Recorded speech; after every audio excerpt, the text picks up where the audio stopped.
श्री स्वामी समर्थ. तुमच्या सगळ्यांचं आपल्या चॅनलमध्ये मी खूप खूप स्वागत करते. आषाढी एकादशीच्या दिवशी तुम्ही व्रत करा किंवा नका करू, उपवास करा किंवा नका करू, पण दान करायचंच आहे.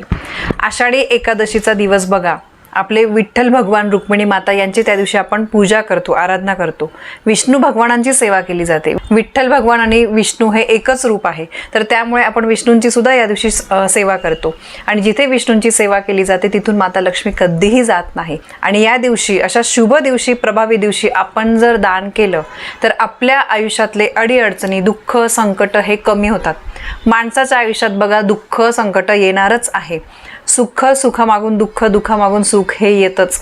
पण आपल्याला जर त्या दुःखाची तीव्रता कमी करायची असेल, अडीअडचणी, दुःख आल्यानंतर आपण खंबीरपणे उभं राहण्याची ताकद आपल्याला पाहिजे असेल, तर शुभ दिवशी दानाला खूप महत्त्व आहे. यासोबतच दान केल्यामुळे आपले पित्र आपल्यावर प्रसन्न होत असतात. म्हणून बघा, आषाढी एकादशीच्या दिवशी जितकं महत्त्व पूजा करण्याला, त्यानंतर उपवास, व्रत करण्यासाठी आहे, तितकंच महत्त्व हे दानाला सुद्धा आहे.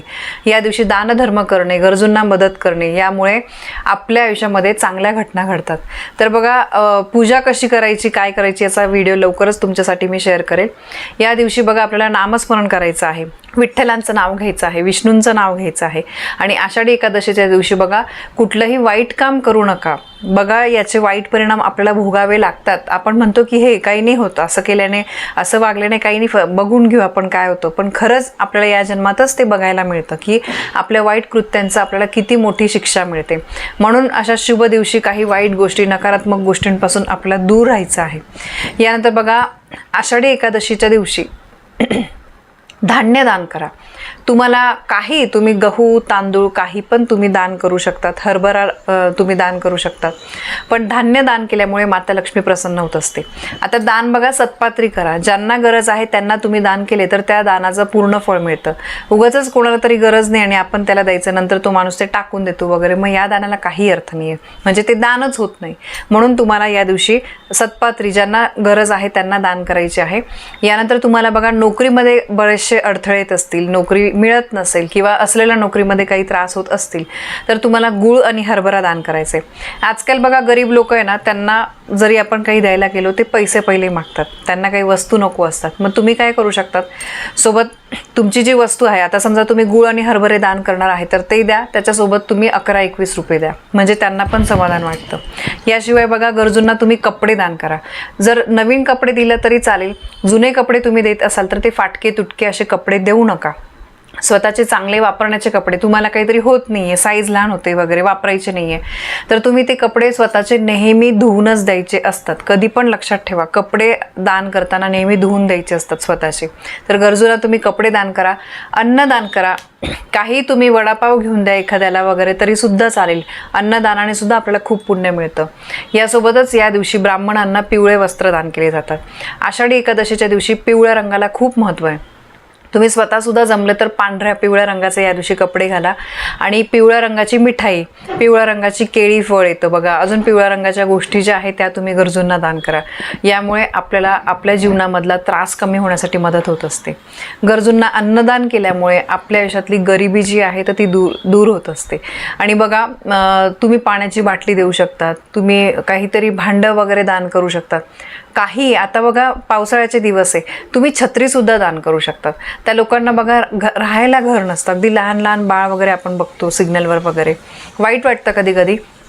पण आपण फार काही, आपण सगळं तर नाही करू शकत, पण आपल्या यथाशक्तीने आपल्याला जेवढं शक्य आहे तेवढं आपण केलं पाहिजे.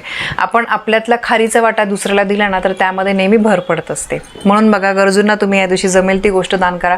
मनापासून दान तुम्हाला करायचं असेल ना तर तुम्ही बरोबर ते शोधून काढता की काय दान करायचं आहे. किंवा जवळपास कुठे वृद्धाश्रम आहे किंवा अनाथ आश्रम आहे, तिथे तुम्ही विचारा की कुठल्या गोष्टींची गरज आहे. आम्ही तेच करतो. त्र्यंबकेश्वर बऱ्याचशा लोकांना माहिती आहे, तर त्यामुळे त्र्यंबकेश्वरच्या इथे आश्रम आहे, अनाथ आश्रम, तिथे आम्ही विचारून घेतो की तुम्हाला गरज काय आहे सध्या वस्तूंची, त्याप्रमाणे आम्ही दान करत असतो. यथाशक्तीने जेवढं जमेल तेवढं आपण दान करायचं असतं. आणि बघा, भगवान विष्णूंना पिवळा रंग हा खूप आवडतो, म्हणून या दिवशी मी जसं सांगितलं की केळी तुम्ही दान करा, पिवळ्या रंगाच्या वस्तू ज्या आहेत त्या तुम्ही दान करा.